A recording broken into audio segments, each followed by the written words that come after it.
Magandang araw mga kabugis. Ako muli si Lito at welcome tayo sa aking channel, Marianes Garden. Share ko naman po sa inyo ngayon kung paano tayo maglagay ng tulos. Yung stick na ganito, kasi may mga bugambilya na malalambot yung sanga pero nakakapanghinayang na hindi lagyan ng tulos kasi napakagaling niya mamulaklak. Lalo na iba, yung mga baguhan pa lang, hindi pa sila sanay na mag-trim.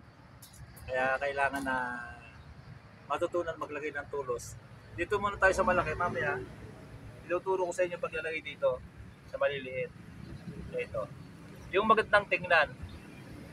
Napakita ko sa inyo. Ito, pinili ko talaga na mahaba yung sa kanya. Kaya dito. Ito ang haba, oh. Pero pwede rin natin yung paiksiin kung marunong tayo mag-trim ng ganito. Kagaya dito, oh.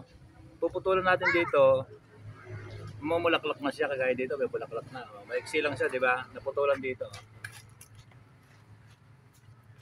Sa inyo yung paano yung paglalagay na maganda. Mamaya dito muna tayo. Ay, lakas ng busina. Ito, dati ko nang nilagyan ito. Kasi Ginda Yellow ito, talaga yung pagka-rooted. Yung sanga nito maliliit, pero ang kainaman dito talagang magaling mamulaklak. Ito naitali ko na dati, kaya lang pwede na maitali ngayon. Tatali lang natin na sa stick na ganyan. Para tumayo lang siya. Pagka bagong tali, parang hindi maganda, pero pag nakaraan ng mga paano ba nangyari? Ilang araw, ayos na siya, maganda na.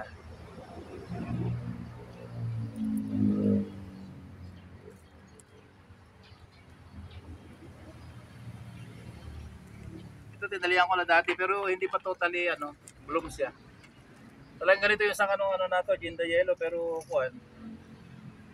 isa sa maganda na na yellow.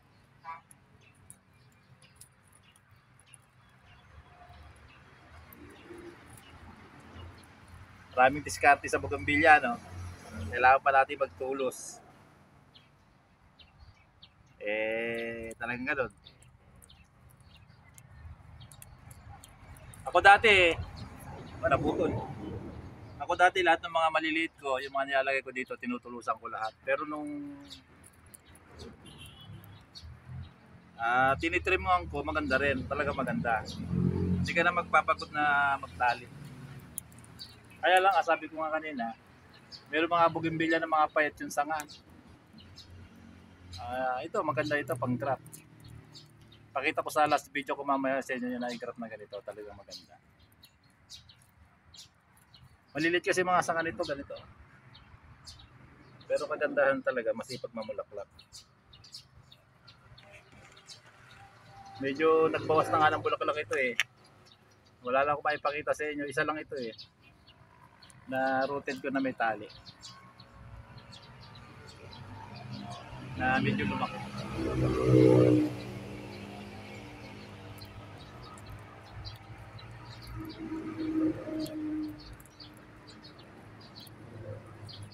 Magkukuha lang po tayo ng sako. Ito sako lang. Gugupitin lang natin na ganyan para gawa tayo. Nagagawa tayo ng stick. Ganito. Tutulos lang natin dyan. Nag-sample ko sa inyo ito isa. Kunyari dito, tutulos lang dito. Diyan na natin itatali.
Nag-aapura ako para matapos na tumalaki. Nag-aapura, lalo naman nababagal. Okay na po yan. Sa umpisa medyo pangit, pero pagka dalawang araw, okay na. Okay na yung mga dahon niya. Dito tayo sa maliliit. Ito talaga kinuha ko mahaba oh. Nakaligtaan ko nga na ano, na gupitan. Kahit ito. Turo ko lang po sa inyo kung ano. Kung paano yung tamang paglalagay. Kaya ganito kalit, rooted. Dapat hindi dito. Ang pagtusok dito sa ilalim niya. Ang pagtusok dito sa ilalim niya. Yan. Para tumayo siya. Pagkaran, ang umpisa dito sa baba. Dali. Eka. Para tumayo yung sanga niya.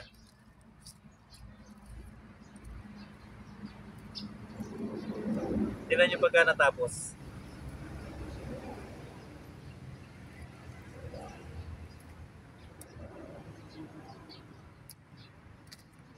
Iyon, tatali natin dito.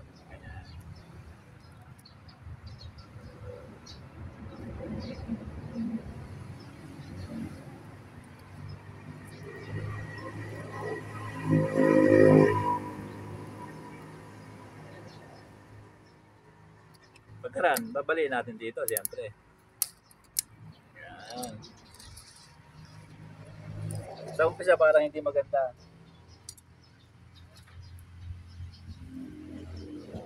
Yan, uli. Yan. Dapat may tali sa ilalim kasi pagka dito lang natin tatalian, bubuka dito sa may puno niya, hindi siya tatayo. Dito parang tinuturuan natin siya na ano, tumayo. Dapat may tali dito sa may ilalim niya.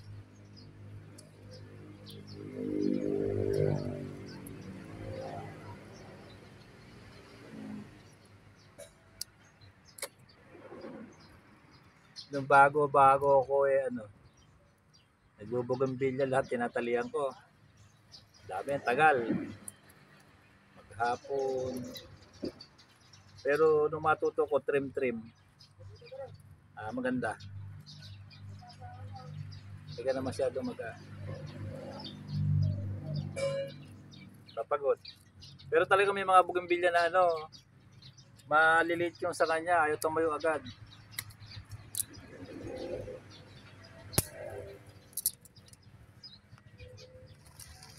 Kahit dalawa lang, pwede na. Dito na yung isa. Sa umpisa lang parang ano, parang pangit lang sa umpisa, pero dalawang araw okay na siya.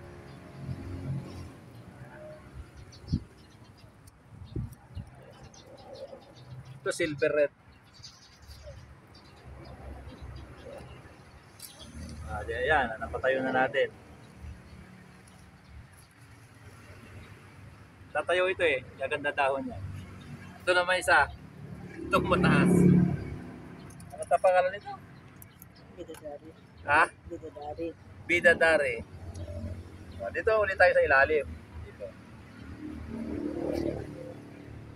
Pwede natin pagsamahin ay dalawa na ganyan. Magandang magtali paghapon. Kasi sa umaga, malutong ba yung sanga niya? Madali siyang mabali. Sa hapon, mapunat.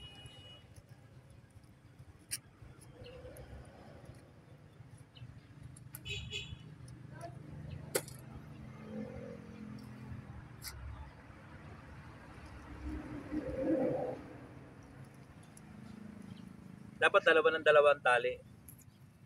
Isa sa may puno, isa sa dulo. Ito sa mga baguhan lang naman ito eh. Pag yung mga latihan na, siyempre alam na nila. Baliin lang natin dyan. Pangit tingnan kasi pag may mahaba eh.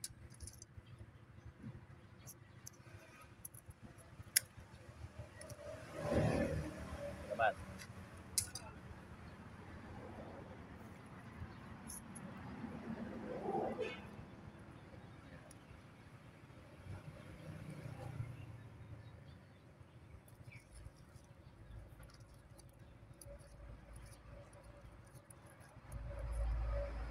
yung mga maliliit pa lang. Pero yung mga malalaki na, siyempre,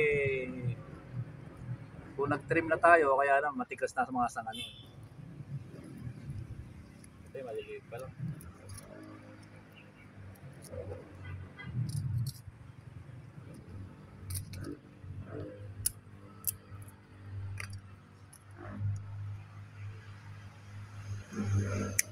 Diba, napatayo na natin.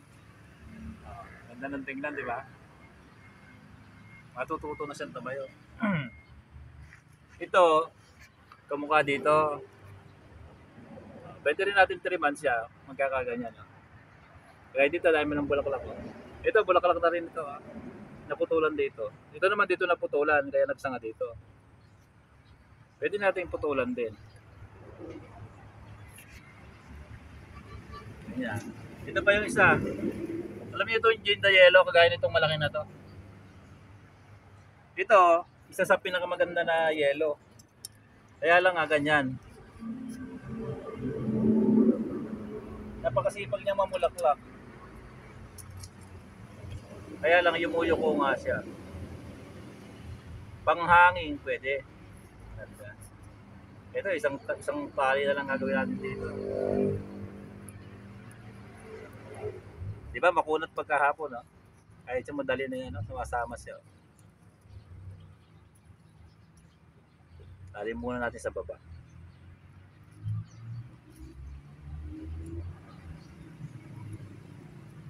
Kapag may tali ito, madaling mabili. Pero pagka walang tali,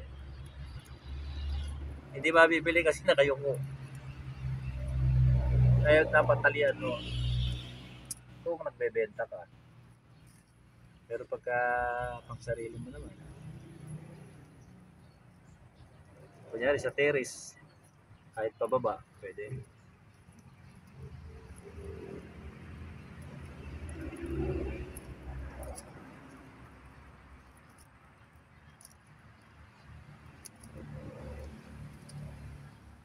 Maganda kasi yellow na to.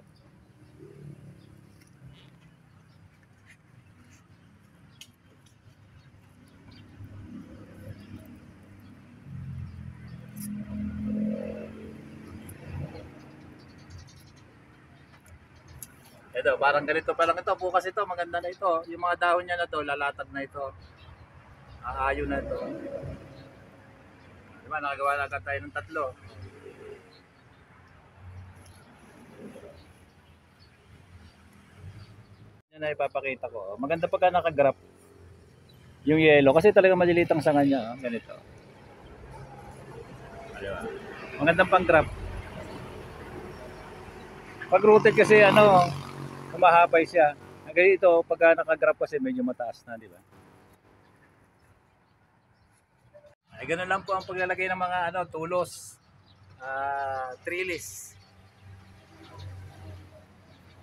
Diba? Okay naman.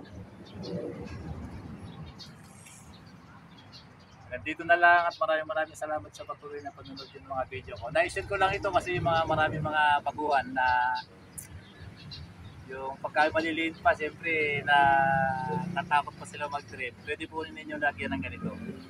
Tulos muna. Nandito na lang at maraming salamat sa patuloy na panonood ng mga video ko. Yung mga baguhan pa lang, kaya gusto nyo yung video ko ito, please like, share, and subscribe. Pakihit yung notification bell para mag-updated kayo sa mga susunod ko video. Bye-bye!